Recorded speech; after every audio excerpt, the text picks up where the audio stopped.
show. We have Cameron DMV Zone joining me here on the show, Sports Hip Hop with DJ Mad Max, Live 365, IR Radio. Big Hookz, what's going on? How's your night going?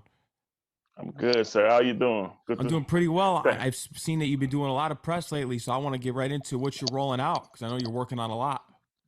Yeah. I'm doing a lot right now. As a matter of fact, I got a song. It's like a reggae mix, hip hop mix with Afrobeat, featuring Egyptian and one artist from my country where I was born, Cameroon. And it's buzzing right now, so I'm moving around with that song. It's called Break You Down. It was produced by Remo the Hitmaker. Remo is the one who produced for Chris Brown. 1 second.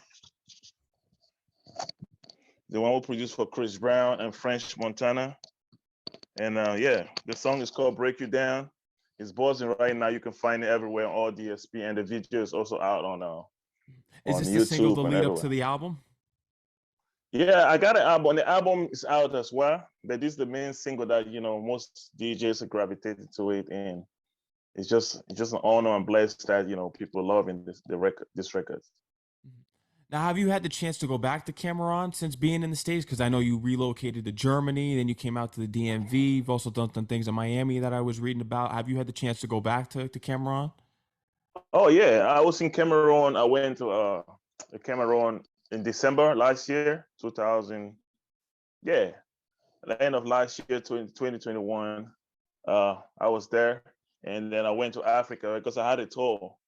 So I went there, I had a concert, a very big concert. It was like almost like sold out. I had over like 2,500 people. It was outdoor, and it was for me like a give back concert. It was like a Christmas pop-out concert for me to give back, to the people, to the poor, less privileged people.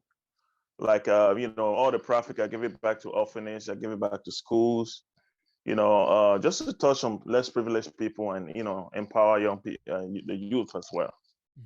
I want to get into this collaboration that you had with the Lox's own Styles P. I want to know the story behind this because he's someone that Oh, heard your okay, music and jumped right on the song. okay. And that's one of my first big records that I Yeah. had with Styles. Shout out to Styles, shout out to D Block. Yeah, shout out to Tito Grams. Tito Grams is there. This guy is the one that have been a lot. I would say a very big influence in my career as well. He's the one who linked me up to Styles. So we went up to Juice for Life and shot the video there.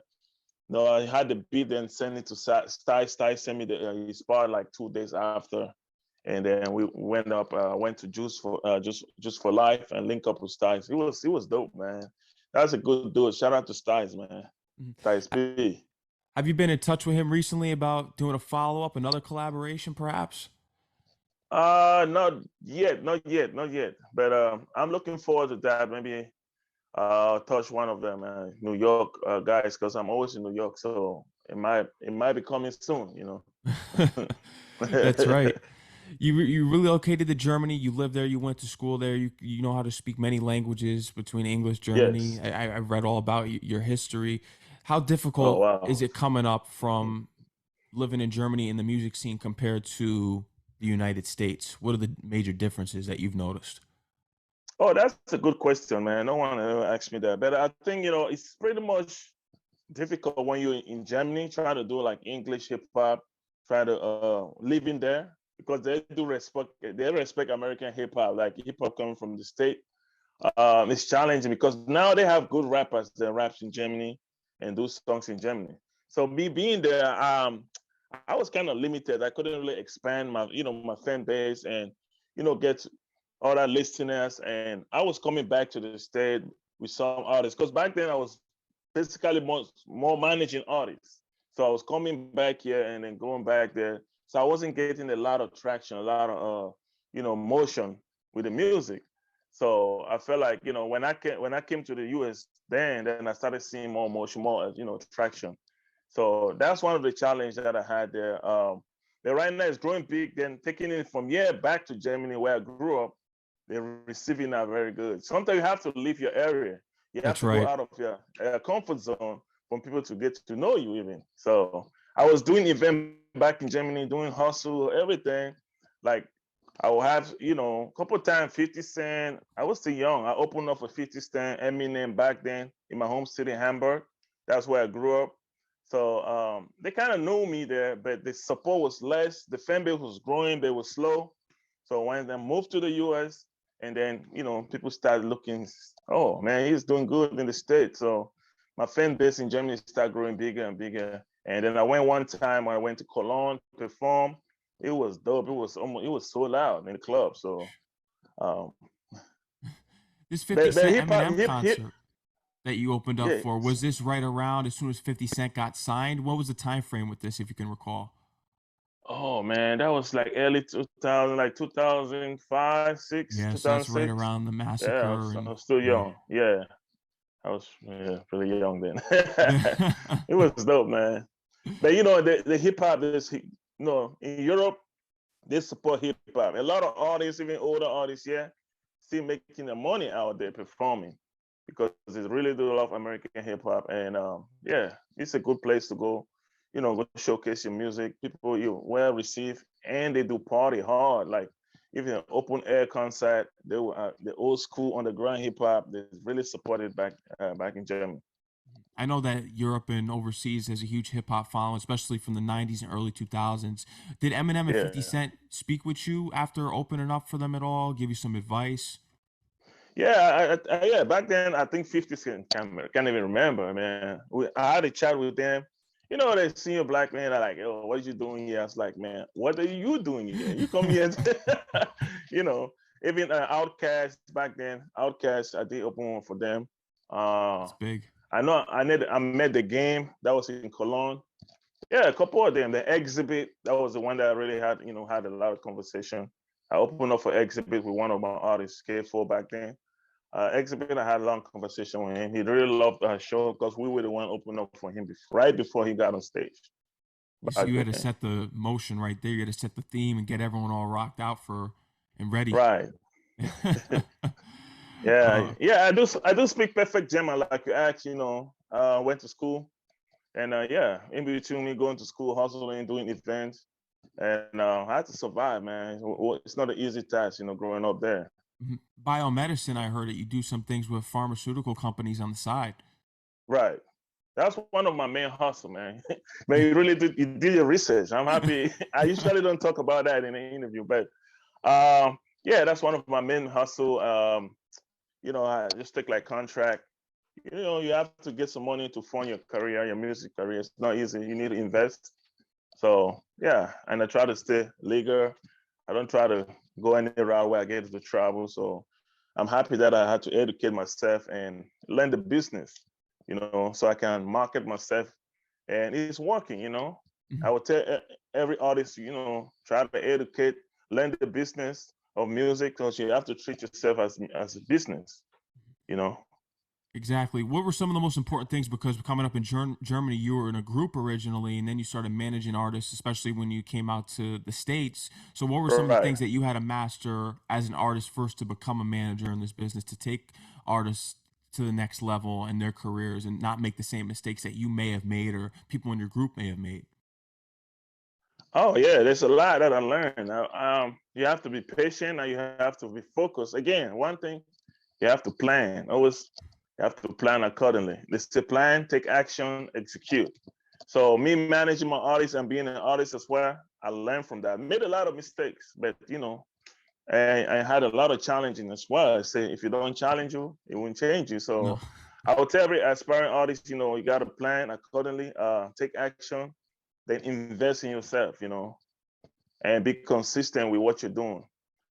Sometimes it's very slow. People, you have some fans that don't even know you. People gravitate to your music, you don't even know them. So once I start doing that, and I start running ads myself, I'm like, oh man, they have to learn how to track people, like create like a target group, and even email listing, or you can send out your meeting by blasting, email. Yeah, the most important thing, I'll say planning, action, execute, and be humble as well, and learn how to create relationships and maintain those relationships because it's very important in the relationship in the music business. to keep. And yeah. Something that was inspiring and just learned about your journey was the fact that you wanted to take all this knowledge that you learned from your experiences being an artist and put it all into a book, as well as a manager, and putting it into a book in which it's from the music to the money that was Oh wow. published. Yeah, I did my research on this book. Man, yeah. I Yeah, love that. I love that. I love that. yeah. So Yeah, I did my research on this book that you have here. Were there any artists from the States that reached out to you either on Instagram or even in passing at one of your concerts that even opened up for you that said that mhm. they took some things away from this book and applied it to their careers? Yeah, I would say a lot of young aspiring artists as a serious. Some of them bought my book because I had like a book signing. Yeah, they were very happy to read the book, and I was open to questions. Even when I did an interview on another radio station, I had a lot of questions come up like live for the book, and they say the book inspired them because I was just expressing my journey of me being, from nobody to getting successful. And I would say it's hard work, dedication, consistency. And me writing the book also, shout out to Amazing Book. They're the one that put that to me. I just, helped me write the book. Amazing Book, shout out to them. The book is called From the Music to the Money. It's just about, me sharing my journey. Any aspiring artists who want to take their career to the next level, like, learning your style, um, learn how to read contracts or get a lawyer. There's certain parameters that you have to consider. Like I said, you got to treat yourself as a business. You know, Exactly. in the music business, you have to treat yourself as a business. You can't go around it, man, for real. And then No. you have to put some money aside to invest in it. It's just like running a business. So it might take time to manifest, but it's going to work as long as you stay consistent and stick to it and be dedicated to it and be disciplined. That's one of the factors. When you take on artists in which you want to manage them, I know that you usually have to make sure that their mindset is right because you're big on that. You want the artists in which you're managing to outwork your work ethic. You want them to have a strong work ethic when they're working with you as well. So when approaching these artists and they're learning about certain things about the music industry and they have the talent to go far, what would you advise them? And perhaps if they can't make that income, but their talent is there and the work ethic is there, but say if they can't gain any traction off of it as far as the income goes, but the talent and work ethic is there. Hmm. Uh, I would say, man, that's a good question right there. That's a good question. I mean, you got to stay consistent and don't give up. Stick to what you're doing. Somebody out there is watching you. You know, you might have some that are watching you, and education. You can educate yourself if you don't have any money. You can go on YouTube, or you can go on Google. You can learn a lot of things. How to run ads. You can have a little money to run ads. Advertisement on Google. Learn the streaming. You can get income from that. So I would say once you start seeing that, even with less or minimum money that you have, it's gonna lead you to start thinking bigger. Yeah, once your music people grow, you see some fans, they're loving it.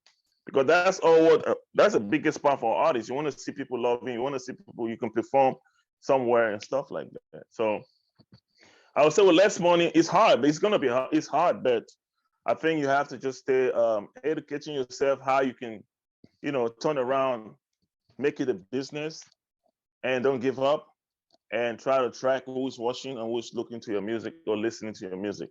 And yeah, it's a lot of tools. Like I said, Google is the big one. Google and yeah, YouTube, all the music, all the DSP. Just learn how to maneuver that and learn the algorithm of that. Yeah, even with Spotify, you can get into the playlist of Spotify without spending money. As long as you put music consistently and in a certain way, they can pitch your song. So it's something that I learned. You don't need a lot of money to invest in that for someone to run your campaign. If you put music consistently and run it in a certain way, they will pick up your song and it goes to a playlist. From there, you start generating income once you get the streams. Yeah. And like I said, one more thing, learn the business because my book, Music to the Morning, is saying a lot. You can learn different ways. A lot of artists don't know that they have money already sitting somewhere. Like learn to get your business straight, sound exchange, your ASCAP, performing right, all those things. There might be money sitting there for you. You don't know. So you have to learn and know all of that.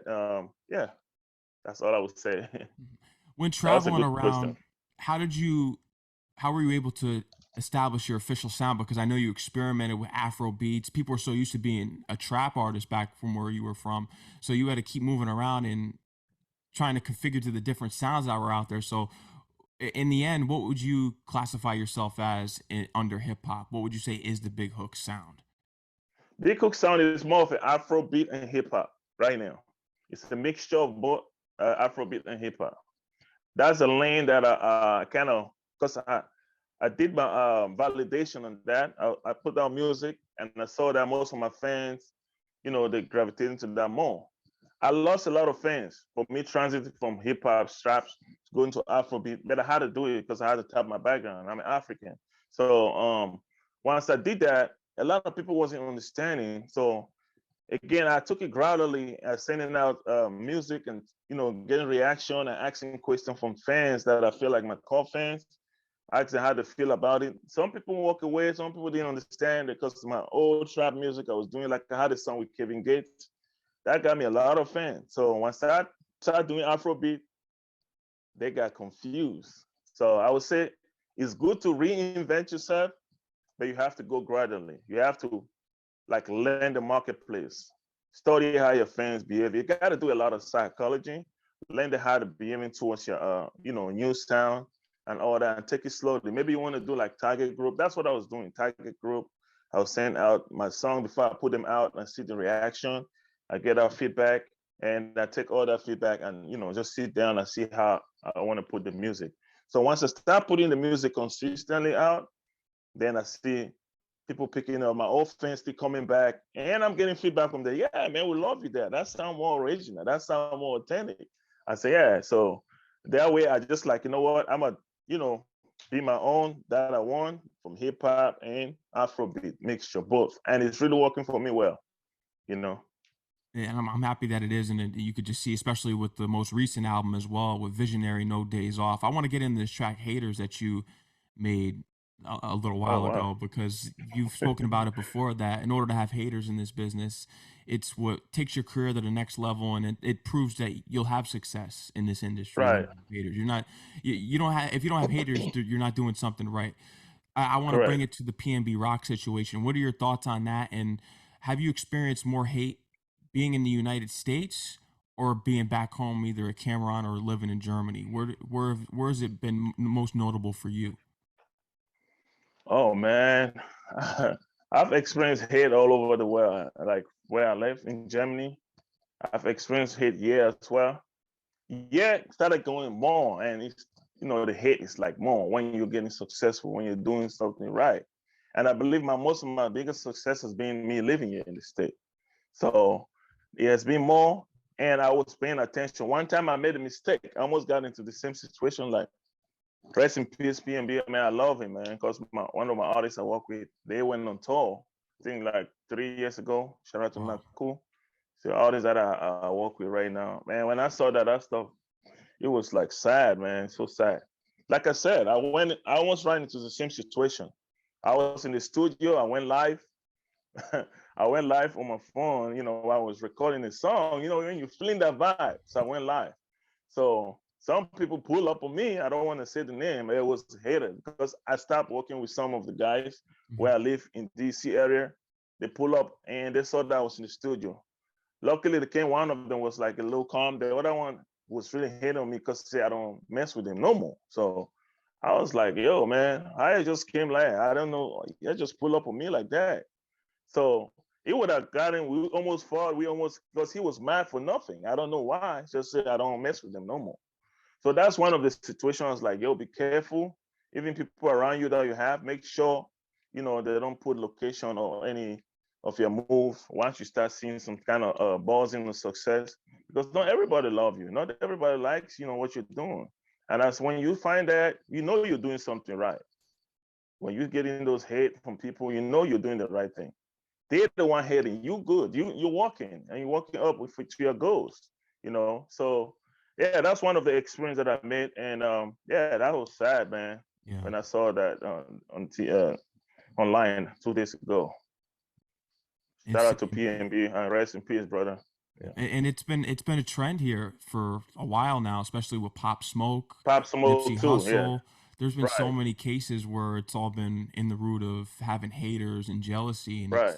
it's specifically hip hop artists you notice it the most with, which is Right. insane and just sad because it goes back to what Jim Jones is speaking about in the past, just that Hmm. it's basically like being a soldier of war when you're a hip hop artist, and it definitely Yeah. is 100% Yeah. because when you look at Gotta every watch. genre of music, hip hop artists are always targeted the most. Yeah, you have to watch your back, man. Like I said, you Absolutely. have to watch your back. Make sure you know the people you're working with, know the people you have around you. For me, I keep my team really small and tight, and I make sure not only the people that tell me yes, yes, man, no, and I need people that criticize and make sure that my best interest, and we all looking forward to win. You know, shout out to my guys, FON, shout out to Sick, shout out to Southside. Those are the people I work with right now. Lou Ali, just like 4 or 3 people that I work with. I'm a security most of the time if I go for show. Mhm. So you want to have a solid team that they're of your best interest, and I make sure that everybody is good, everybody's fine. We all eating the same. We all looking for when if I have an idea, I share it. They got my back, I got their back. So because that's very important to have a good team. That's one thing I have to say. Have a team of people that you work with that are of your best, they're of your best interest. And yeah, and you have to take that time to really study people to keep around you as well, because you never know, man. You Not never know. like I said, not everybody like you, man. You can No, feel that and you people could have love some what you're snakes in doing. the grass too. Some that hang Exactly. on for a while and they play their role very well, and they should win an Academy Award for for it. But eventually they're Right, caught up right, on it, you know. right. No, but I want to get into your independent label here that you founded back in the day with Str8team Entertainment, because this was in conjunction with Sony Music, and I heard that it's with Universal Music Group now. Right. No, yeah, Str8team was started. I started Str8team in Germany. One of my homeboy back then, but he stopped doing music, so I just took it and started moving and signed some artists. That was back in 2009, 2008. Yeah, back in Germany. Then I moved to the US after like few years after. Then I just expanded it. So when I came to the US, I had some artists on serious artists. That's what I'm saying. I was making the mistake of trying to push artists that are not serious. So once I noticed that they're not serious, I had to, I just like, yeah, I gotta find a different way to do stuff, because I started taking label meetings myself. And since I was good with the hook line, it tells you my name, Big Hookz, and I was on most of the hook line of their songs. Because basically, I'm really good to manage people. I'm good to manage artists. So, but then, like an artist again, I found that I could do it. When I went to the major label, had a meeting with Atlantic Record, had a meeting with Sony Red True Penalty. They love it. They was like, yo, who's on the hook? I say it's me. So it's like, oh. So then the song I had with Kevin Gates, they were like, we need this song. We need to talk to you about this song, this record. So I had my artist on the first verse that he wasn't serious. I was booking shows. He wouldn't go for shows and stuff like that. And matter of fact, I didn't have to tell him to leave because he wasn't serious. But Sony told me, like, you know what? We need to get the artist first. The artist on the first verse. We need you to put your verse there so we can market it. I think you're marketable. We like your voice. You like your accent. You like the way you talk. So that's how I came about doing this, taking it serious again. And from there on, once I got a deal with them, it was more of a partnership, joint ventures there. So they start marketing, and then I was buzzing already after that with that song because I kept pushing it myself by myself. So yeah, so that's how I got back again. With it, with my me doing music and under my label, I had to sign myself as well. As Big Hookz under Str8team. So from there, I was the only artist. Then one of my partner, shout out to Maxine. She does music too. She's still under Str8team. So I got like 2 artists. Nakul, I do management. He's a dope artist coming up too from PA. And Lou Ali is also in my area. Shout out to him. Yeah. So we're doing pretty good here in the area, DC, DMV area.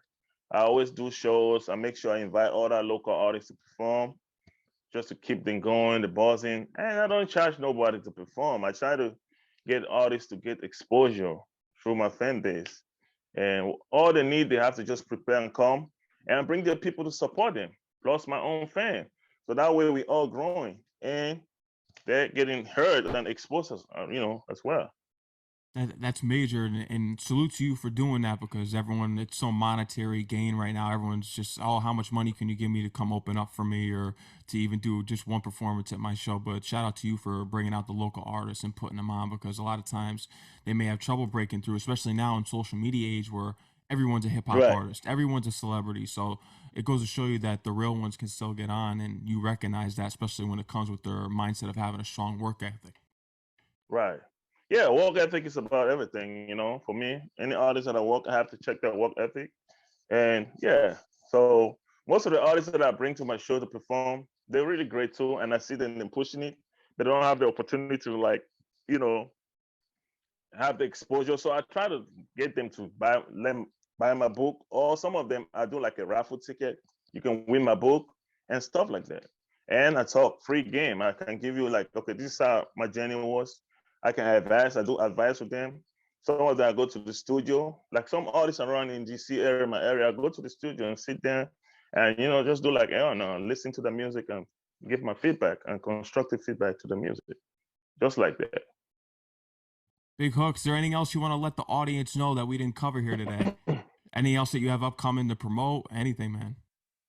Yeah, I got some new singles that are out featuring Remo the Hitmaker. It's called Body to Me. We just shot the video last weekend. It's coming out. Look out for the video.